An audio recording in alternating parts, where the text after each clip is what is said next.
ಬಾಗಿಲು ತೆರೆದು ಅವಳನ್ನ ಕರ್ಕೊಂಡು ಅವನು ಆ ಕೋಣೆಗೆ ಹೋದ. ಬಹಳ ಸ್ವಚ್ಛವಾಗಿರೋ ಒಂದು ಪುಟ್ಟ ಕೋಣೆ. ಅವಳು ಸುತ್ತಲೂ ಒಮ್ಮೆ ಕಣ್ಣಾಡಿಸಿದ್ಲು.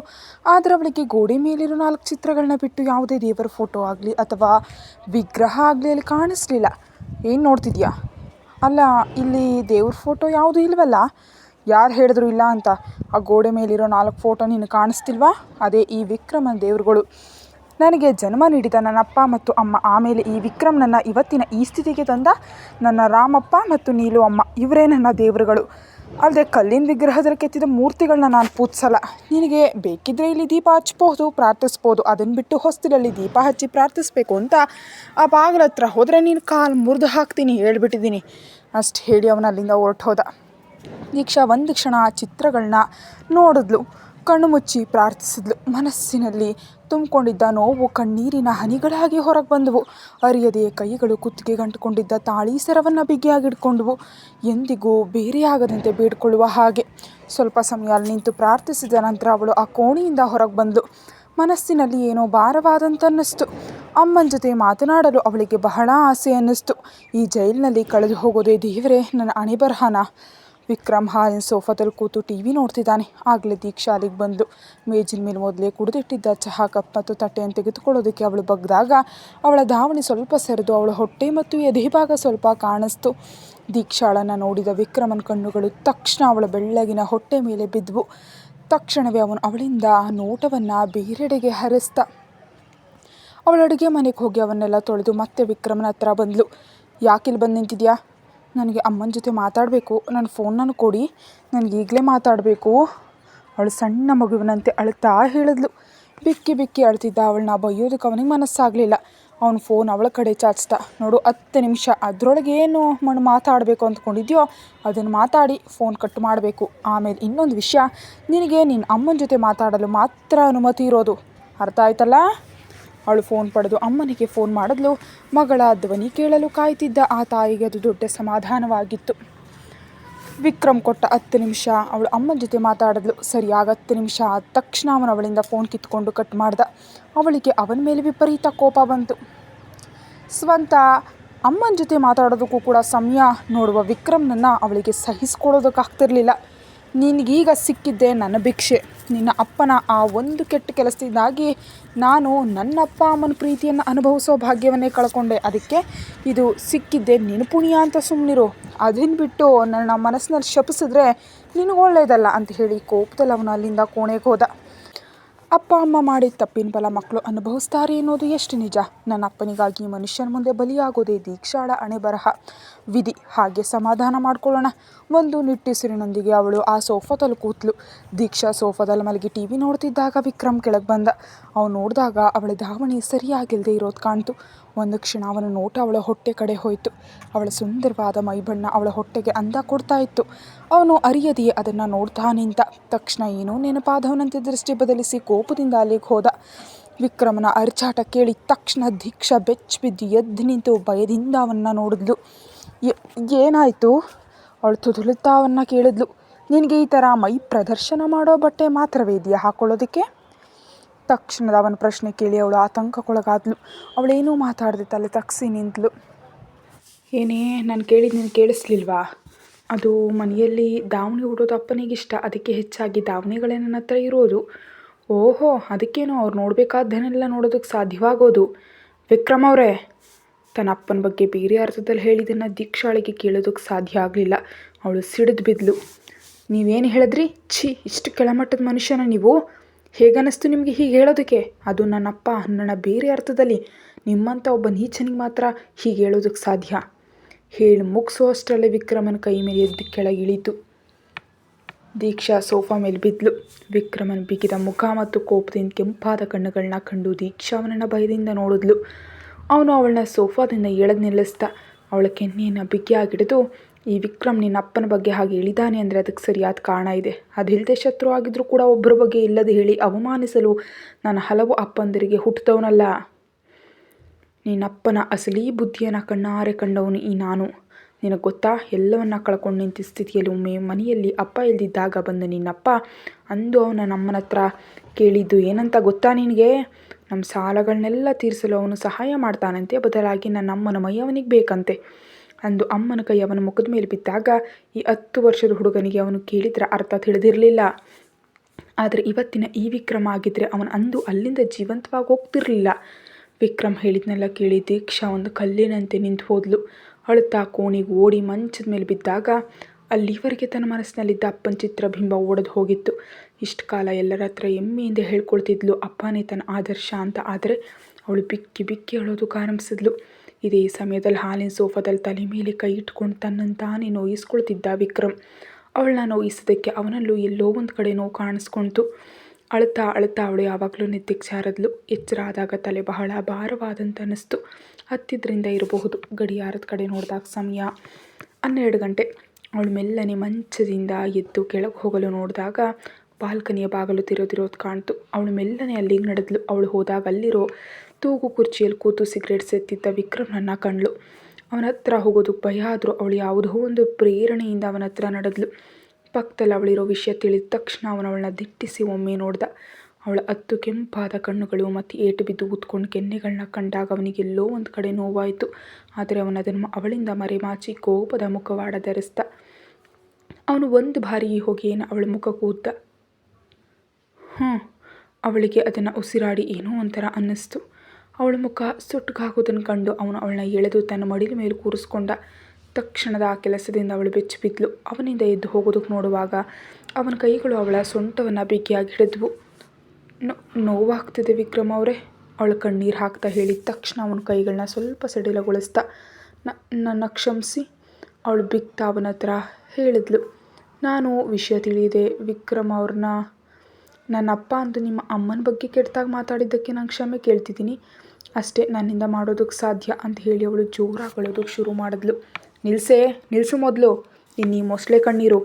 ನೀವು ಹತ್ತಿದ್ರಿಂದಾಗಲಿ ಅಥವಾ ಕಾಲು ಹಿಡಿದಿದ್ದರಿಂದಾಗಲಿ ಈ ವಿಕ್ರಮ್ ಬದಲಾಗ್ತಾನೆ ಅಂತ ತಿಳ್ಕೊಳ್ಬೇಡ.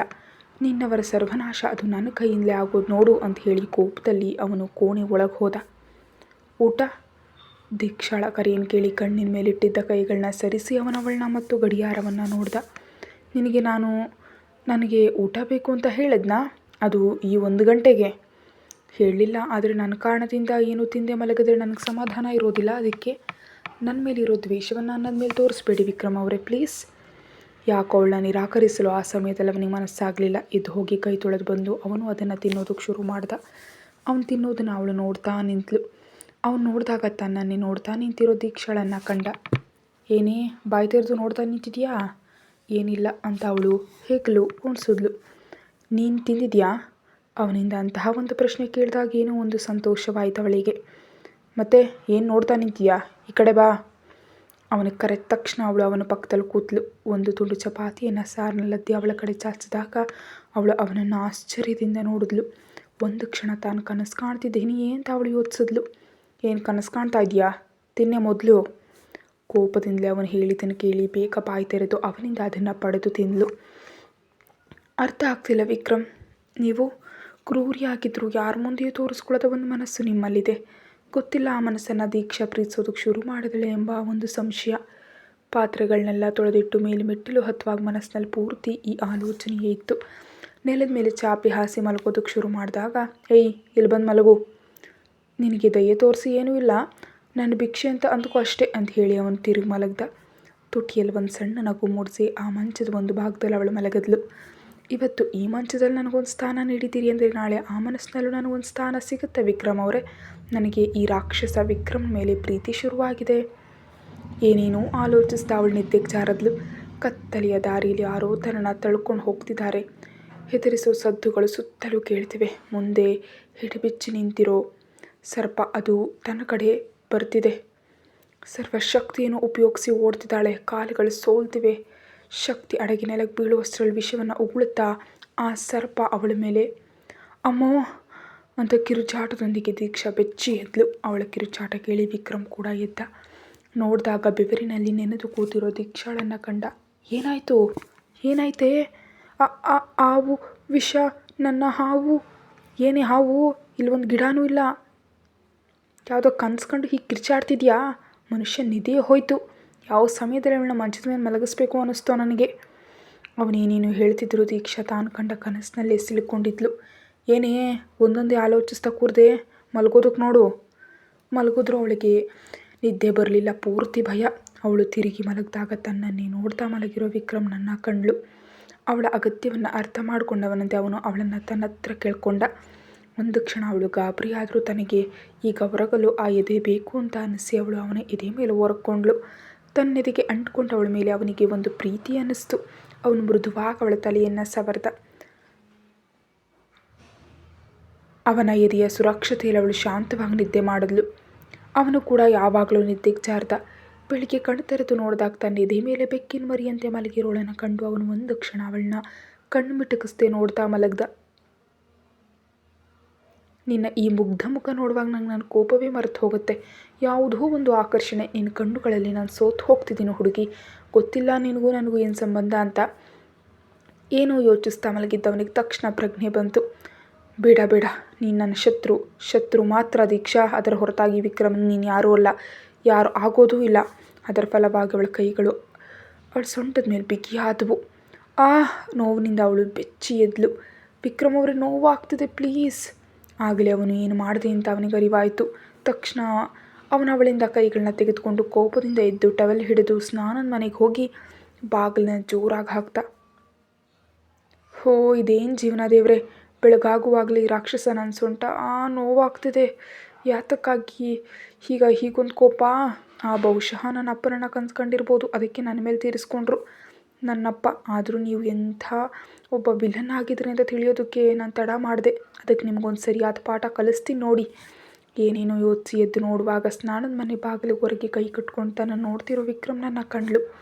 ಬೇಗ ಎದ್ದು ಕೈಗೆ ಸಿಕ್ಕಿದ ಬಟ್ಟೆ ಹಿಡಿದು ಅವನನ್ನು ದಾಟಿ ಸ್ನಾನದ ಮನೆಗೆ ಹೋಗಲು ನೋಡುವಾಗ ಅಡ್ಡವಾಗ ಅವನು ಮುಂದೆ ಬಂದು ನಿಂತ. ಇದೇನು ಹೊಸ ಆಟವೋ ಅಂತ ಅವಳು ಕಣ್ಣು ಬಿಟ್ಟು ಅವನನ್ನು ನೋಡಿದ್ಲು. ಸ್ನಾನದ ಮನೆ ಬಾಗಿಲೆ ಹೊರಗೆ ಕೈ ಕಟ್ಟು ನಿಂತಿದ್ದ ವಿಕ್ರಮ್ನನ್ನು ಕಂಡು ಇದೇನು ಮಾಡೋದು ಕೊಟ್ಟಿದ್ದಾನೆ ಅಂತ ಯೋಚಿಸಿ ದೀಕ್ಷಾ ಅವನನ್ನು ನೋಡದೆ ತಲೆ ತಗ್ಸಿ ಹೋಗೋದಕ್ಕೆ ನೋಡಿದಾಗ ಅಡ್ಡವಾಗಿ ವಿಕ್ರಮ್ ಅವಳು ಮುಂದೆ ಬಂದು ನಿಂತ. ಏಯ್, ಮುಖ ನೋಡಿ ಮಾತಾಡೆ. ಅವಳು ಹೆದರಿ ಅವನ ಮುಖ ನೋಡಿದ್ಲು. ಏನಾಯಿತು? ನಾನು ನಿನ್ನ ಮೇಲೆ ಸ್ವಲ್ಪ ಕನಿಕರ ತೋರಿಸ್ದೆ ಅಂದಾಕ್ಷಣ ನಾನು ಪಾಪ ಮನುಷ್ಯ ಆಗಿಬಿಟ್ಟೆ, ಅಥವಾ ಇನ್ನು ಮುಂದೆ ನನ್ನಿಂದ ನಿನಗೆ ಯಾವುದೇ ತೊಂದರೆ ಆಗಲ್ಲ ಅಂದ್ಕೊಂಡಿದ್ಯಾ? ಹೌದಾ? ಇಲ್ಲ ವಿಕ್ರಮ್ ಅವರೇ. ಅವಳ ಕಣ್ಣುಗಳು ತುಂಬಿ ಬಂದವು. ಇನ್ನು ಮುಂದೆ ಇಂಥ ಕನಸುಗಳನ್ನೇನಾದರೂ ಕಂಡ್ರೆ ಒದ್ದು ಹೊರಗಾಕ್ತೀನಿ, ಕೇಳ್ತಾ?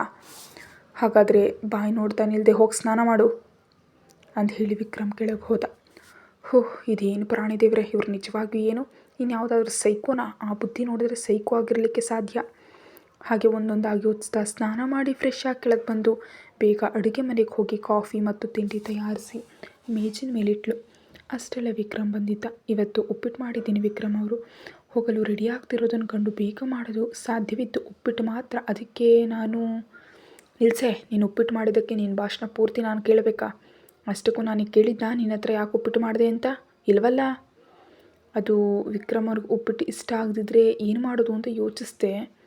ಹೌದು, ಊಟದ ವಿಷಯದಲ್ಲಿ ಈ ವಿಕ್ರಮ್ನಿಗೆ ಇಷ್ಟ ಕಷ್ಟಗಳು ಯಾವುದೂ ಇಲ್ಲ. ವಿಕ್ರಮ್ ಏನು ಮಾತಾಡದೆ ಕೂತು ತಿನ್ನೋದನ್ನು ಅವಳು ಅರಿಯದೆಯೇ ನೋಡ್ತಾ ನಿಂತಳು.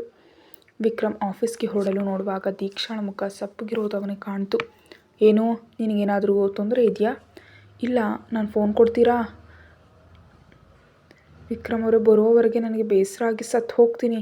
ಹೌದಾ? ನಿನ್ನನ್ನು ಸುಖವಾಗಿರಲು ಇಲ್ಲಿ ಕರೆ ತಂದಿಲ್ಲ, ಕಷ್ಟಪಡಿಸಲು ಮಾತ್ರವೇ. ಆಮೇಲೆ ಇಲ್ಲಿವರೆಗೆ ಒಂದು ಹಂತಕ್ಕಿಂತ ಹೆಚ್ಚು ತೊಂದರೆ ನಿನಗೆ ಕೊಟ್ಟಿಲ್ಲ. ಸುಮ್ಮನೆ ಈಗ ಇರೋ ಸೌಕರ್ಯಗಳನ್ನ ಇಲ್ಲವಾಗಿಸ್ಕೋಬೇಡ. ಇನ್ನು ನಿನಗೆ ಬೇಸರ ಆಗ್ತಿದ್ರೆ ಸ್ವಲ್ಪ ಸಮಯ ಟಿ ವಿ ನೋಡು. ಇಲ್ದಿದ್ರೆ ಇಲ್ಲಿ ಬಹಳಷ್ಟು ಪುಸ್ತಕಗಳಿವೆ, ತೆಗೆದು ಓದು. ಅದಿಲ್ದಿದ್ರೆ ಅಡುಗೆ ಮನೆಯಲ್ಲಿ ಏನಾದರೂ ಹೊಸದಾಗಿ ಮಾಡು. ಅದರಿಂದಲೂ ಆಗದಿದ್ರೆ ಸ್ವಲ್ಪ ಮಲಕ್ಕೋ. ಅಲ್ಲ, ಫೋನ್ ಕೈಯಲ್ಲಿದ್ದರೆ ಮಾತ್ರವೇ ಬೇಸರ ಹೋಗೋದು ಅಂದರೆ ನಿನ್ನ ಬೇಸರ ಹೋಗಬೇಕಿಲ್ಲ ಅಂಥೇಳಿ ಅವಳನ್ನ ಒಮ್ಮೆ ದಿಟ್ಟಿಸಿ ನೋಡಿ ಅವನು ಹೊರಗೆ ಹೋದ. ವಿಕ್ರಮ್ ಅಲ್ಲ, ರಾಕ್ಷಸ. ಮನುಷ್ಯನನ್ನು ಇಲ್ಲಿ ಜೈಲಿನಲ್ಲಿ ಇಟ್ಟಾಗಿಟ್ಟಿದ್ದಾನಲ್ಲ. ಇದಕ್ಕಿಂತ ನನ್ನ ಕೊಂದೇ ಬಿಡೋದು ಲೇಸು. ಏನೇ ಆಗಲಿ ಸಿಕ್ಕಾಕೊಂಡಿದ್ದೀನಿ. ಆದರೂ ಏನು ಮಾಡೋದು? ಆ ರಾಕ್ಷಸ ಹೇಳಿದಂತೆ ಸ್ವಲ್ಪ ಹೊತ್ತು ಟಿ ವಿ, ಸ್ವಲ್ಪ ಹೊತ್ತು ಓದು, ಮತ್ತು ಹೊಸದೇನಾದರೂ ಮಾಡಬೇಕಲ್ವೇ? ನಿನಗೆ ನಾನು ಸ್ವಲ್ಪ ವಿಷ ಕಲಿಸ್ಕೊಡ್ತೀನಿ. ಇರಲಿ ರಾಕ್ಷಸ, ಒಂದು ಹೊಸ ರುಚಿಗೆ. ಅದನ್ನು ನಿನ್ನ ಅಪ್ಪ ವಿಶ್ವನಾಥನಿಗೆ ಹೋಗ್ಕೊಡೆ. ಸುಮ್ಮನೆ ಅಡುಗೆ ಅಲ್ಲಿ ಕೂತ್ಕೊಳ್ತಿದ್ರೆ ನಿನ್ನ ಕೈ ಕಾಲು ಮುರಿದು ಮೂಲೆಗೆ ಹಾಕ್ತೀನಿ. ತಕ್ಷಣ ಆ ಧ್ವನಿ ಕೇಳಿ ದೀಕ್ಷಾ 4 ಕಡೆ ನೋಡಿದ್ಲು. ಆದರೆ ಅಲ್ಲಿ ಎಲ್ಲಿ ವಿಕ್ರಮ್ ಕಾಣಿಸ್ಲಿಲ್ಲ. ಈಗ ನನ್ನ ಕನಸು ಕಣ್ಣ. ಆದರೆ ಆ ಧ್ವನಿ ಹುಚ್ಚಿಡಿದಿದೆ. ಏನೇ, ನೀನು ಅತಿಯಾಗಿ ಯೋಚಿಸ್ಬೇಡ. ನೀನಲ್ಲಿ ಏನಾದರೂ ಪಿಸುಗುಟ್ಟಿದ್ರೆ ಇಲ್ಲಿ ನನಗೆ ಕೇಳಿಸುತ್ತೆ. ಅದಕ್ಕೆ ಬೇಕಾದ ವ್ಯವಸ್ಥೆ ಆ ಮನೆಯಲ್ಲಿದೆ ಕೇಳ್ತಾ ವಿಶ್ವನಾಥನ ಮಗಳೇ. ಓ, ಹೀಗಿದ್ರ ಕೊರತೆ ಕೂಡ ಇತ್ತೆ. ಹಾಗಾದರೆ ಈಗ ಒಳ್ಳೆ ಹುಡುಗಿಯಾಗಿ ಟಿ ವಿ ನೋಡೋದಕ್ಕೆ ಶುರು ಮಾಡೋಣ. ಹಾಗೆ ಟಿ ವಿ ನೋಡೋದು, ಓದೋದು ಮತ್ತು ದೆಹಲಿ ಅವಳ ಸಮಯ ಕಳೆದ್ಲು. ಸಂಜೆ ಚಹಾ ಜೊತೆಗೆ ತಿನ್ನೋದಕ್ಕೆ ಯೂಟ್ಯೂಬ್ ನೋಡಿ ಏನೋ ಒಂದು ತಿಂಡಿ ಮಾಡಿಟ್ಟು ಹೋಗಿ ಫ್ರೆಶ್ ಆಗಿ ಬರೋ ಅಷ್ಟರಲ್ಲಿ ಅಂಗಳದಲ್ಲಿ ವಿಕ್ರಮ್ನ ಗಾಡಿ ಬಂದು ನಿಂತಿಸೋದು ಕೇಳಿಸ್ತು. ತಕ್ಷಣ ಅವಳಿಗೆ ಹೇಳಲಾಗದ ಒಂದು ಸಂತೋಷವಾಯಿತು. ಬಾಗಿಲು ತೆರೆದು ಒಳಗೆ ಬಂದ ವಿಕ್ರಮನಿಗೆ ಕಂಡದ್ದು ನಗ್ತಾ ನಿಂತಿರೋ ದೀಕ್ಷಾಳನ್ನು. ಒಂದು ಕ್ಷಣ ಅವನ ಕಣ್ಣುಗಳು ಅವಳ ಮೇಲೆ ನಿಂತವು. ತಕ್ಷಣ ಏನೂ ನೆನಪಾದಂತೆ ಮುಖವನ್ನು ಗಂಭೀರವಾಗಿ ಮಾಡಿಕೊಂಡ. ಏನೇ ಬಾಯಿ ಬಿಟ್ಕೊಂಡು ನೋಡ್ಕೊಂಡು ನಿಂತಿದ್ಯಾ?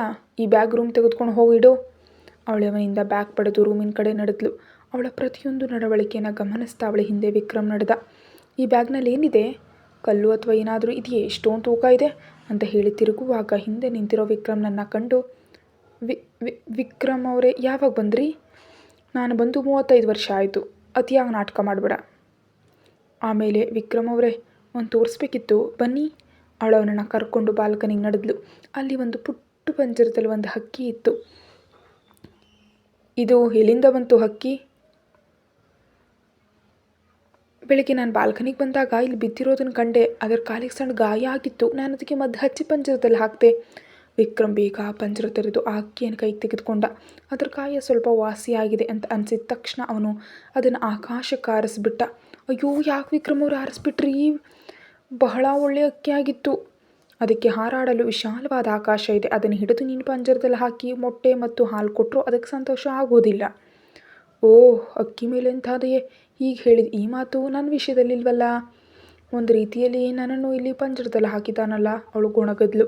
ತಕ್ಷಣ ವಿಕ್ರಮ್ ಅವಳನ್ನ ಎಳೆದು ಗೋಡೆ ಒರಗಿಸಿ ನಿಲ್ಲಿಸ್ದ. ಅವಳಿಗೆ ಮತ್ತಷ್ಟು ಹತ್ತಿರವಾಗಿ ನಿಂತ. ದೀಕ್ಷಾಳ ಮೈಯಲ್ಲಿ ಒಂದು ವಿದ್ಯುತ್ ಸಂಚಾರವಾದಂತೆ ಅನ್ನಿಸ್ತು. ಏನು, ನಿನಗೆ ಈ ಪಂಜರದಿಂದ ಹಾರಿ ಹೋಗಬೇಕೆ? ಅವನ ಕೈ ಸ್ವಲ್ಪ ಅವಳ ಸೊಂಟದ ಮೇಲೆ ಬಿಗಿಯಾಯಿತು. ಹೇಳು ದೀಕ್ಷಾ, ನಿನಗೆ ಹೋಗಬೇಕಾ? ಬೇಡ, ನನ್ನ ಬಿಡಿ ವಿಕ್ರಮ್ ಅವರೇ, ನೋವಾಗ್ತಿದೆ. ಹೌದಾ? ನೋವಾಗ್ಲಿಂದ ಹಿಡಿದಿರೋದು. ಆಮೇಲೆ ಆ ಹಕ್ಕಿ ಮೇಲೆ ಕಂಡ ದಯೆ ಕೂಡ ಈ ವಿಕ್ರಮ್ನಿಗೆ ನಿನ್ನ ಮೇಲೆ ಕಾಣಿಸೋದಿಲ್ಲ. ಯಾಕಂದರೆ ನೀನು ನನ್ನ ಶತ್ರು ಮಾತ್ರ. ಅದಕ್ಕೀಗ ನೀನು ಅನುಭವಿಸ್ತಿರೋ ಈ ಸ್ವಾತಂತ್ರ್ಯ ಕೂಡ ನಾನು ನಿನಗೆ ಕೊಡ್ತಿರೋ ಭಿಕ್ಷೆ ಅಂತ ತಿಳಿದು ಸುಮ್ಮನಿಲ್ಲಿರು. ಇಲ್ಲದಿದ್ದರೆ ವಿಕ್ರಮನ ನಿಜವಾದ ರೂಪವನ್ನು ನೀನು ನೋಡಬೇಕಾಗತ್ತೆ. ಅಷ್ಟು ಹೇಳಿ ಅವಳಿಂದ ದೂರ ಸರಿದು ಒಳಗೆ ಹೋದ. ತುಂಬಿ ಬಂದ ಕಣ್ಣುಗಳನ್ನ ಒರೆಸ್ಕೊಂಡು ಅವನ ಹಿಂದೆ ಒಳಗೆ ಹೋದ್ಲು. ಸಮಯ ಮತ್ತೆ ಕಳೆದು ಹೋಯಿತು. ದೀಕ್ಷಾ ವಿಕ್ರಮ್ನನ್ನು ಅಷ್ಟಾಗಿ ಗಮನಿಸೋದಕ್ಕೆ ಹೋಗಲಿಲ್ಲ. ಅವಳನ್ನ ಅವನಷ್ಟೇನು ಗಮನಿಸಲಿಲ್ಲ. ಊಟ ಮುಗಿಸಿ ಅಡುಗೆ ಮನೆ ಕೆಲಸನೆಲ್ಲ ಮುಗಿಸಿ ಮಲಗೋದಕ್ಕೆ ಬರೋ ಅಷ್ಟರಲ್ಲಿ ವಿಕ್ರಮ್ ಮಲಗಿದ್ದ. ಅವಳು ಮಂಚದ ಒಂದು ಮೂಲೆಯಲ್ಲಿ ಹೋಗಿ ಮಲಗಿದ್ಲು. ವಿಕ್ರಮ್ನನ್ನು ನೋಡೋ ಅಷ್ಟರಲ್ಲಿ ಅವನು ನಿದ್ದೆ ಮಾಡಿದ್ದ. ಹಣೆ ಮೇಲೆ ಬಿದ್ದಿದ್ದ ಅವನ ಕೂದಲನ್ನು ಅವಳ ಮೆಲ್ಲನೆ ಸರಿ ಮಾಡಿದ್ಲು. ಮುಗ್ಧವಾಗಿ ನಿದ್ದೆ ಮಾಡ್ತಿರೋ ಅವನ್ನ ನೋಡ್ತಾ ಅವಳ ಕಣ್ಣುಗಳು ಮೆಲ್ಲನೆ ಮುಚ್ಚಿದ್ವು.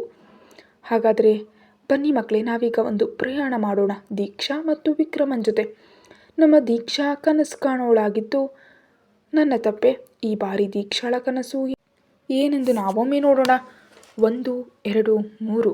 ದೂರದ ಕಡೆಗೆ ನೋಡ್ತಾ ಕೂತಿದ್ದಾಳು ದೀಕ್ಷಾ. ದೂರದಿಂದ ತನ್ನ ಪ್ರಿಯಕರನ ಎತ್ತಿನ ಗಾಡಿಸೋದು ಕೇಳಿ ಅವಳ ತುಟಿಯಲ್ಲಿ ಒಂದು ಸುಂದರವಾದ ನಗು ಮೂಡ್ತು. ಹೌದು, ಬೆಂಜ್ ಕಾರ್ನಲ್ಲಿ ಹೋಗೋ ವಿಕ್ರಮ್ ಎತ್ತಿನ ಗಾಡಿಯಲ್ಲೇ. ಕನಸು ಇದು. ಕನಸು ಅದು ಸ್ವಲ್ಪ ಕಾಲ ಹಿಂದೆ ಹೋಗಿ ಬರೋಣ. ಪೂರ್ತಿ ಕಾಲ್ಪನಿಕ ಮಾತ್ರ ಊಹಿಸ್ಕೊಳ್ಳಿ. ಒಳ್ಳೆ ಬಿಳಿ ಎತ್ತಿನ ಗಾಡಿಯನ್ನು ಓಡಿಸ್ಕೊಂಡು ವಿಕ್ರಮ್ ದೀಕ್ಷಾಳ ಹತ್ರ ಬಂದ. ಬೆಳಗಿನ ಜಾವ. ವಿಕ್ರಮ್ನ ಕಂಡ ತಕ್ಷಣ ದೀಕ್ಷಾ ಮುಖ ಊದಿಸ್ಕೊಂಡ್ಳು. ಯಾಕೆ ನನ್ನ ದಚ್ಚು ಮುಖ ಗಂಟಿಕ್ಕಿದೆ? ಏನಿಲ್ಲ, ಇಲ್ಲಿ ಬಂದು ನಿಂತು ಎಷ್ಟು ಹೊತ್ತಾಯ್ತಾಯಿತು. ನಿಮಗೆ ಗೊತ್ತಾ, ಈಗ ಬರ್ತಾ ಇದ್ದೀರಾ? ಹಾಂ, ಸಿಟ್ಟು ಮಾಡ್ಕೊಳ್ಬೇಡ ಹುಡುಗಿ. ಸಂತೆ ಕೊಡಬೇಕಾದ ಗೆಡ್ಡೆ ಗೆಣಸುಗಳನ್ನೆಲ್ಲ ಕೊಟ್ಟು ಬರೋ ದಾರಿ ಇದು. ದಚ್ಚು ಅವಳ ಕಿವಿ ಹತ್ತಿರ ಅವನ ಬಿಸಿ ಉಸಿರು ತಗಲಿದಾಗ ದೀಕ್ಷಾ ಒಂದು ಕ್ಷಣ ನಡಗದ್ಲು. ಕತೆ ಮುಂದುವರಿಯುತ್ತೆ. ಹೆಚ್ಚಿನ ವಿಡಿಯೋಗಾಗಿ ಮೆಂಬರ್ಶಿಪ್ ತಗೊಳ್ಳಿ ಮತ್ತು ದಯಮಾಡಿ ಎಲ್ಲರೂ ಚಾನಲ್ಗೆ ಸಬ್ಸ್ಕ್ರೈಬ್ ಮಾಡಿ. Thank you so much for all your support.